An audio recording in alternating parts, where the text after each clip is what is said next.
Bonjour à tous, oui j'ai les cheveux mouillés, je me lave de temps en temps. Si, je vous assure. Donc aujourd'hui on est à Kirkwall, une ville qui se trouve dans l'archipel des Orcades, un archipel qui fait partie du Royaume-Uni. Et aujourd'hui on va partir pour une randonnée, donc on aura sûrement des plans de paysage beaucoup plus larges, beaucoup plus sympathiques. Donc la marche à pied, 17 km, enfin 17 miles. Du coup ça fait pas du tout 17 km, on est plutôt pas loin des 20 km. On va arriver sûrement en haut de cette île là, on aura sûrement un très beau panorama. Et c'est incroyable à quel point le temps est agréable. Là je vois, je suis en manche courte, on est quand même dans des îles très au nord par rapport à la terre. Et j'espère qu'en Islande ça va être la même chose, mais bon, ça m'étonnerait hein. Donc je vous montre ce que ça donne. Donc ici on a l'espèce de petite, bon je dis une barge mais en fait c'est un morceau de béton hein, et qui rejoint par ici et là on arrive sur l'île. Comme ça là on a toute l'île.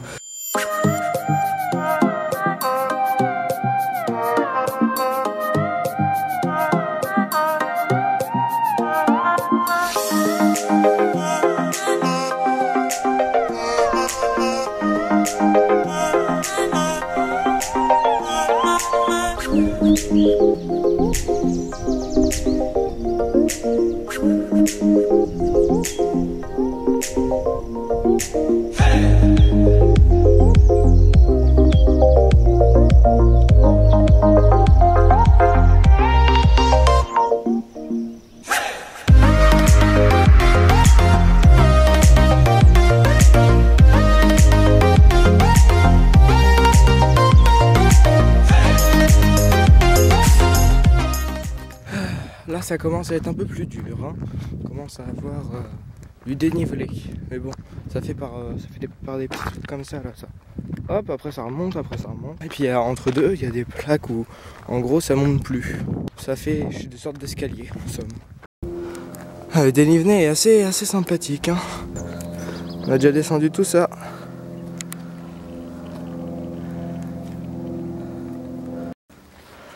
Ben voilà, on est presque arrivé en haut.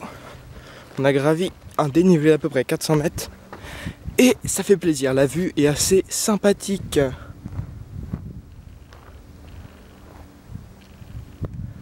Voilà.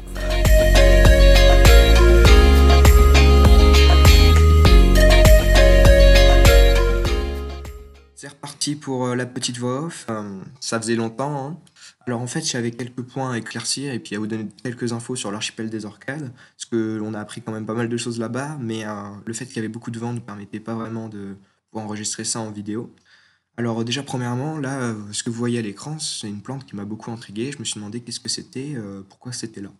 Je savais pas du tout l'espèce, hein. Du coup j'ai demandé au guide, et j'ai eu du mal à comprendre parce qu'il avait un accent vraiment très prononcé, et au final c'est tout simplement du coton, qui ne peut pas être utilisé pour la production de vêtements, mais c'est quand même une espèce dérivée. Donc je trouve que c'est quand même assez intéressant de voir que le coton pousse dans ces régions-là. Allez, on enchaîne avec le deuxième fun fact sur l'archipel des Orcades, surtout je pense qu'il va vous plaire nettement plus que celui sur le coton. C'est tout simplement le fait que l'archipel des Orcades a déjà servi par 2 fois, donc Première et Seconde Guerre mondiale, comme outil stratégique militaire. Alors comment c'est possible? En fait, une fois la brume tombée, les Anglais, lors de leur bataille navale, attiraient leurs ennemis à l'intérieur des courants d'eau traversant les différentes îles. Et comme il y avait de la brume, les Allemands n'étaient pas au courant qu'il y avait ces îles, et soit ils percutaient la côte, et à ce moment-là c'était le naufrage, soit ils étaient coincés entre un morceau de terre et les Anglais. À ce moment-là, ils étaient obligés de se rendre, ou alors de se faire pilonner par les canons anglais. Plan de coupe!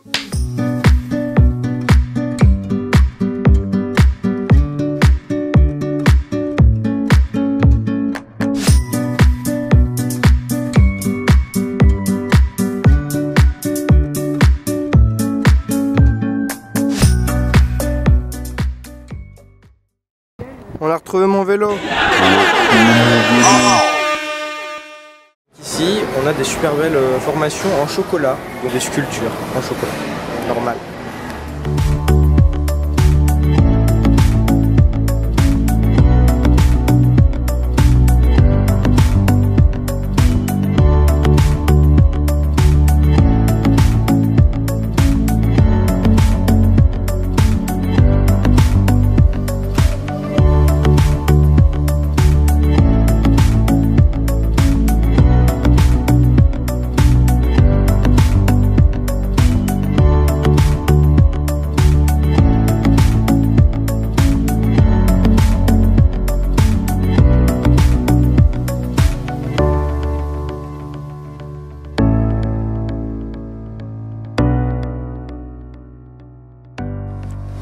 Bonsoir, c'est bon, on a quitté les Orcades depuis un bon bout de temps.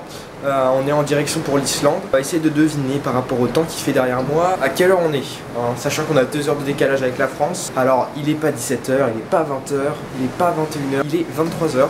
On a passé une zone où on aperçoit ce qu'on appelle le soleil de minuit. C'est un soleil qui ne se couchera plus, qui reste à cette altitude là en fait et qui ne va pas redescendre. Puis demain, donc c'est une sortie à Hakkujärvi, donc petite ville, il me semble, petite ville de pêcheurs. Pas comme la capitale de Reykjavik, donc plus petite ville, et on va essayer d'observer des baleines, on verra si on aura. C'est pas garanti. Alors en fait, quand on est arrivé en Islande, j'ai pas du tout calculé le vent, je suis monté sur le haut du bateau et puis j'ai commencé à vlogger. Sauf que le vent, il est beaucoup plus fort que moi et du coup on n'entend que lui, donc pour éviter de vous faire perdre vos oreilles, bah je vais doubler mon propre personnage et puis je vais dire les paroles que j'ai dites. Voilà. 6 h du matin, vous voyez comment je suis habillé, il n'y aura pas d'Islande en t-shirt. Le vent il caille à mort, il est vraiment très sec.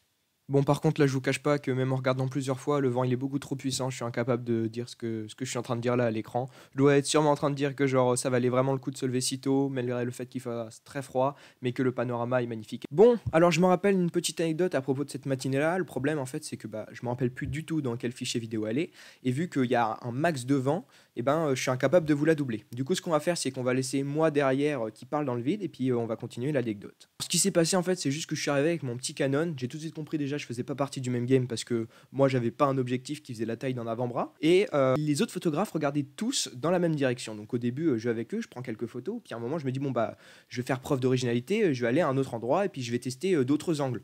Du coup, je me bouge de même pas une vingtaine de mètres, quoi. Et je me dis, tiens, on va essayer de voir, parce qu'il y avait beaucoup de mouettes autour du bateau, s'il y a moyen de choper le vol d'une mouette pour un plan de coupe, ça peut être sympathique. Du coup, je commence à essayer, et là, je vois un truc dans l'eau noire. Je me dis, what, qu'est-ce que c'est? Alors du coup, je commence à regarder plus précisément, et on va dire peut-être une minute juste après, il y a un geyser blanc qui sort de l'eau, et quelques secondes après, tu as une queue qui arrive et qui se rabat en claquant sur l'eau. Du coup, objectif, voir une baleine validé, mais la filmer, reste encore à voir. Juste après, on a enchaîné avec une séance plan de coupe.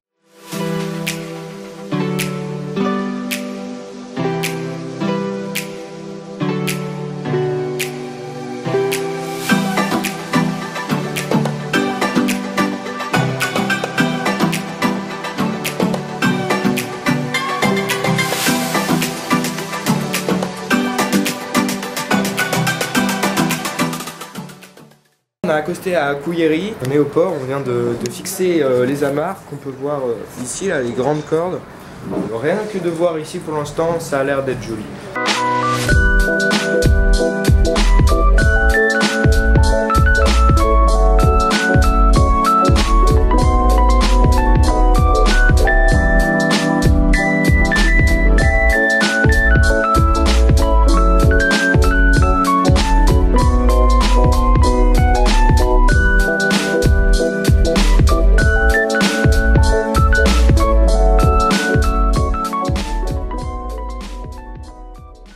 On va partir pour voir les baleines, donc les baleines on pense elles seront là, il y a une forte probabilité qu'elles soient là. La probabilité aussi c'est que il pleuve, voilà, c'est pas forcément la meilleure chose. Les baleines, il va pas avoir de problème pour les baleines parce que les baleines elles sont dans l'eau, sauf que l'appareil photo lui il vit pas dans l'eau, donc ça va être un peu plus compliqué pour ça, donc peut-être qu'on en verra, peut-être que je pourrais pas les filmer, donc ce serait dommage, mais en tout cas on aurait essayé. Donc je pense que j'essaierai quand même de faire des plans. S'il pleut trop ça va être compliqué. Il pleut tellement qu'ils nous ont donné des sacs, sortes de sacs poubelles bleus à mettre sur sa tête. Regarde ça, c'est quoi, c'est un sac plastique? Non, tu dois mettre ça sur toi, tu ressens un sac plastique après, c'est vraiment le méga style, hein, le style à l'islandaise. Hein. Donc comme vous pouvez voir, je suis parti du chiffre 42, comme le sens à la vie et tout le reste. Donc pour l'instant, on attend, en tout cas, on part à 13h15, il est 13h14, je vais peut-être me grouiller de rejoindre le truc.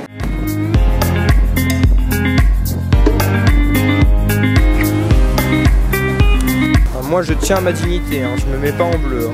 On va nous faire un schtroumpf. Ah ouais non, pas le schtroumpf aujourd'hui. Hein.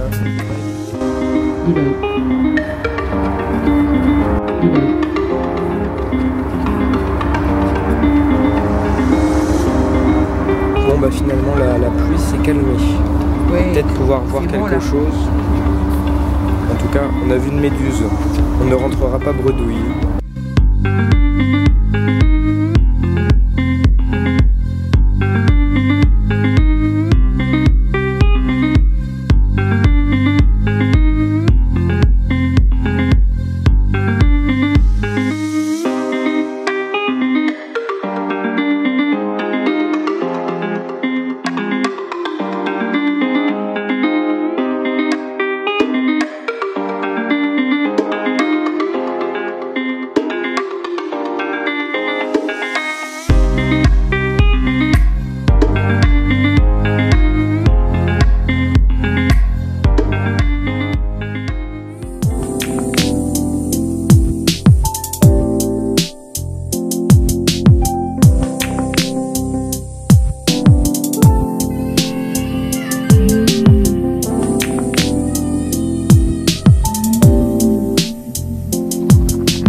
Merci à toi d'avoir regardé la vidéo, ça me fait vraiment très plaisir de pouvoir vous partager ça.